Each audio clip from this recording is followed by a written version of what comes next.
Sobrang overwhelmed, sobrang saya kasi actually first Star Award ito. Kasi nanonominate naman ako sa Star Awards pero hindi na nanalo. Nanalo ka na ngayon? Oo, ngayon nanalo na.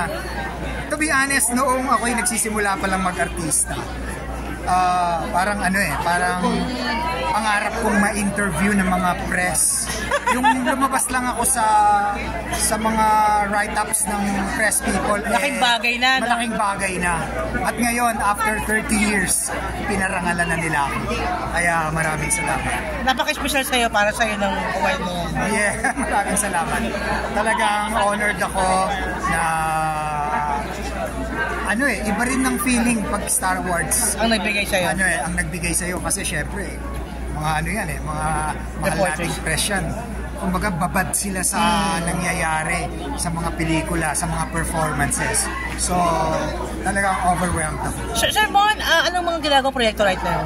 Ngayon ay part ako ng Espantajo, ang pelikula ni Direk Chito Ronyo, ni Julian Santos, MMFF. Part ako ng series na Lumuhod Ka sa Lupa sa Channel 5. Wow, dami trabaho. And meron akong mga upcoming films na hindi pa showing, katulad ng Lilim ni Direk Michael Red, isang horror film. Wow. Meron akong isang war movie na ang title ay In Thy Name.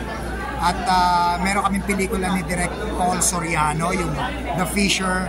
At meron kaming series ni Jericho Rosales, yung Cell Block. Wow. Sir, sabi nila, sir, may artist ang nagsabi nito na mas gugustuhin daw niya maging supporting kasi daw hindi nawawalan ng trabaho. Is that true? Tama naman po yun. Actually, ang supporting ay kumbaga good example na dyan si Direk Eddie Garcia, di ba? For a long time, supporting actor siya.